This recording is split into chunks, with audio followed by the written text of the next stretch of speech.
paz do Senhor Jesus. Estamos iniciando o nosso último dia de exposição no livro do profeta Ezequiel. Sou o professor Eliseu Fausto e hoje estarei expondo os 2 últimos capítulos do livro. Antes, vamos orar ao Senhor? Senhor Deus, obrigado, Senhor, por ter nos concedido o privilégio de chegarmos até aqui. Senhor, começamos o início, Senhor, do livro de Ezequiel, ó Pai, capítulo 1, com muitas coisas para serem ditas, muitas coisas para serem aprendidas.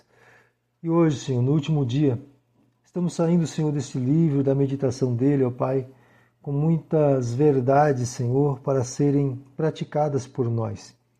Senhor, nos ajude, Deus, na prática de cada uma das verdades que aprendemos aqui no livro do profeta Ezequiel. Nos ajude, Senhor, a sermos fiéis a Ti, ó Deus, em nossa vida, Pai, tanto no ministério como também, Senhor, em nossa vida particular. Que o Senhor nos capacite a sermos fiéis cumpridores da Tua palavra, Senhor, para que as pessoas possam observar em nós, ó Deus, a Tua ação gloriosa, o Teu poder glorioso agindo, transformando-nos dia a dia. Pai, no nome de Jesus que eu Te peço, que essa seja a nossa realidade, Senhor, de todos os dias crescermos espiritualmente, mostrarmos, Senhor, para as pessoas que nos conhecem, quanto o Senhor tem trabalhado em nós, para que venhamos melhorar e assim o Teu nome venha a ser glorificado. Pai, obrigado por cada irmão, Senhor, irmã, que estiveram comigo, Senhor, nesses 16 dias de meditação. Obrigado pelo Teu cuidado com a vida do Teu filho e da Tua filha. Continue conosco, Senhor, na leitura e no aprendizado da Tua palavra até o final do ano, e que no ano que vem, 2025, possamos estar aqui novamente, aprendendo a Tua palavra. Eu peço a Tua bênção sobre a vida do meu irmão, sobre o lar dele, sobre a família, no nome de Jesus, e Te agradeço por este momento tão especial. Amém. No capítulo 47, temos a segunda visão mais conhecida do livro, a visão da fonte de águas vivas saindo do templo do Senhor. Nessa visão, o profeta é conduzido pelo emissário divino até o templo novamente. E pelo lado de dentro do templo, ele contempla uma fonte de águas fluindo por debaixo da porta, por onde o Senhor Deus entrou no templo, como vimos no capítulo 44. As águas que saíam por debaixo da porta corriam em direção ao altar, inundando o templo. Em seguida, o profeta é conduzido para o lado de fora do templo. Estando do lado de fora, contemplou a fonte de águas que saía por debaixo da porta também em sentido contrário. Ou seja, as águas fluíam para dentro do templo e também fluíam para fora do templo. E nesse segundo momento, o profeta enxerga essas águas que tinham como fonte o local da entrada de Deus no santuário, e a partir daí, essas águas inundavam todas as regiões além de Israel. E nessa visão, o profeta é convidado a entrar nas águas. E enquanto ele seguia rumo às regiões fora de Israel, o emissário divino ia medindo de 500 em 500 metros o caminhar do profeta. De modo que nos primeiros 500, o profeta conseguiu andar tranquilamente com as águas apenas no tornozelo. Em seguida, nos próximos 500 metros, as águas já estavam cobrindo o seu joelho. E mais 500 chegaram à altura da sua cintura. E os outros 500, as águas já estavam inundando o profeta, de modo que ele precisou nadar. Depois dessa visão experimental que o profeta desfrutou nas águas do rio, retornou para a margem inicial e contemplou muitas árvores ao redor do rio.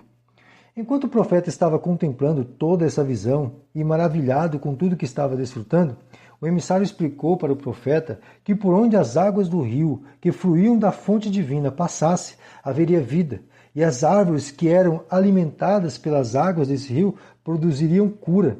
Interessante que essas águas não tornariam as águas do mar doce, mas geraria vida às outras águas, mantendo as suas próprias características minerais. Essas águas do rio restabeleciam a ordem natural das coisas, gerando vida por onde passava.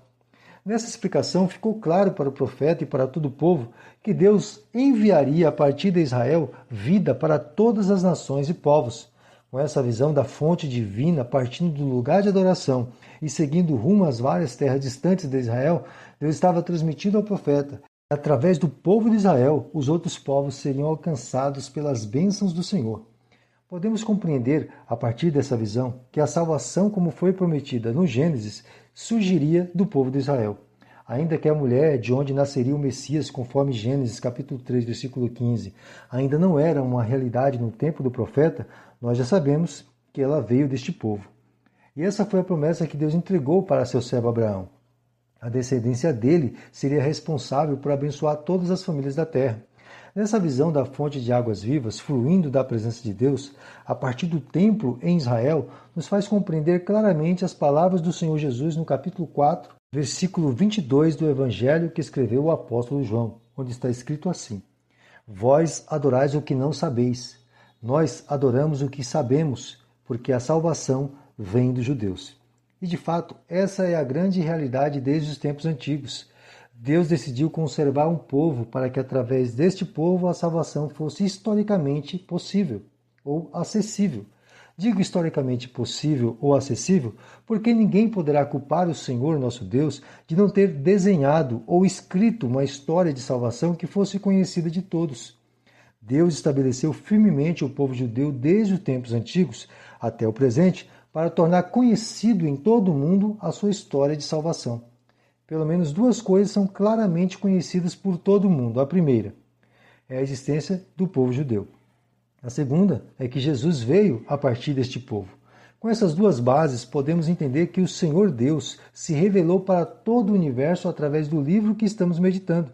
Pois no Antigo Testamento temos a história do povo que o Senhor decidiu conservar para a vinda de seu Filho Jesus. E no Novo Testamento temos a história do nascimento e da vida do Salvador do mundo. Ninguém poderá declarar inocência ou desconhecimento da história da salvação escrita por Deus. Todos são conhecedores da existência dessas duas realidades, e mais ainda pela propagação do livro escrito por homens escolhidos por Deus, a Bíblia. Somos privilegiados por estar meditando no livro que trata sobre uma história de salvação para toda a humanidade. E esse relato da visão da fonte de águas vivas saindo do templo em Israel e alcançando todas as nações de todos os povos, nos faz compreender toda essa realidade. Partindo para o final do capítulo, o profeta recebe a visão da distribuição das terras de Israel entre as 12 tribos. Com essa visão, Deus transmite ao profeta e a todo o povo de Israel a ideia de mais uma vez estar doando livre e graciosamente a terra para eles. Mas não para um povo dividido entre estrangeiros e nativos, entre Israel Sul e Israel Norte, e sim para um único povo, que é abençoado através da presença de Deus entre eles. Com este relato da distribuição da terra a partir da presença de Deus no templo, podemos compreender que só haverá unidade entre o povo e distribuição justa e igualitária no mundo quando o Senhor Deus trouxer renovação de coração e espírito para a humanidade. Pois esse é o retrato do povo de Israel deste período relatado na visão. Eles retornariam para a sua terra com coração e espírito novos. Somente com a presença de Deus em nosso meio e dentro de cada um individualmente, poderemos desfrutar de um mundo onde a igualdade e o amor serão realidades. Enquanto esse momento não chega, vamos nos esforçar o quanto for possível para sermos instrumentos do Senhor no revelar do seu amor e graça para toda a humanidade. Precisamos cumprir fielmente o propósito pelo qual o Senhor nos escolheu entre muitos neste mundo. Que eu e você não venhamos tropeçar na pedra de esquina como fizeram os israelitas, mas venhamos utilizá-la como nosso referencial e base para nossa adoração e serviço ao Senhor. Sim, Jesus é essa pedra de esquina, na qual todos nós que cremos estamos estabelecidos e firmados para a glória de Deus. É isso que está escrito na carta de Paulo aos Efésios, capítulo 2, versículo 20 ao 22. Leiamos. Edificados sobre o fundamento dos apóstolos e dos profetas, de que Jesus Cristo é a principal pedra da esquina, no qual todo o edifício, bem ajustado, cresce para templo santo no Senhor, no qual também vós, juntamente, sois edificados para a morada de Deus em Espírito. No capítulo 48 e último do livro, Deus revela ao profeta como será a divisão da terra entre as 12 tribos e a posição ideal para ser erguido o templo de adoração ao seu grande nome.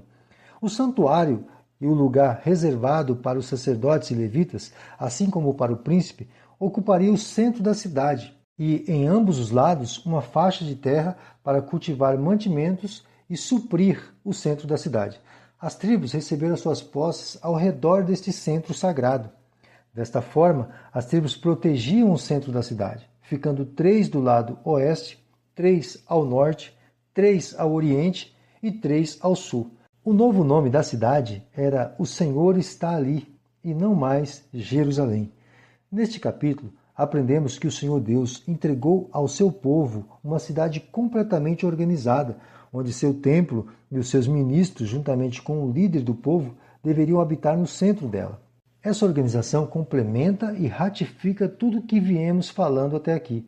O templo do Senhor, assim como aqueles que servem no templo, devem receber da nossa parte honra e cuidados especiais. Precisamos zelar por estes, sem negligenciar o zelo que devemos ter por nós mesmos. Todas as tribos precisavam ficar o mais próximo possível do templo. Por esse motivo, foram distribuídas ao redor do espaço central. Deus deseja que sua presença esteja e seja o centro da adoração do seu povo.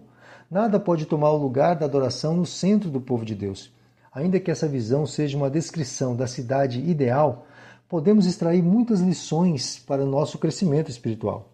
Primeiro, ainda que sejamos várias famílias com características diferentes, no momento da adoração e do serviço ao Senhor, devemos convergir para uma única direção, a glória de Deus. Segundo, assim como o Senhor Deus reservou terras ao redor do local sagrado, nós também devemos nos empenhar ao máximo para que não falte nenhum tipo de providência para o templo onde adoramos e para seus ministros. Terceiro, o lugar onde cultuamos ao Senhor precisa ser conhecido como lugar da habitação de Deus. E em se tratando de indivíduos, precisamos de igual modo sermos conhecidos como portadores da presença dele. Como disse o apóstolo Paulo na sua primeira carta aos Coríntios, no capítulo 3 e versículo 16, onde está escrito assim: Não sabeis vós que sois o templo de Deus e que o Espírito de Deus habita em vós? Somos o templo do Senhor e, como tais, devemos refletir a sua glória neste mundo. Que as pessoas nos vejam e possam nos reconhecer como portadores da presença de Deus. Aqui eu finalizo mais essa exposição, esperando você no próximo livro, Querendo Deus.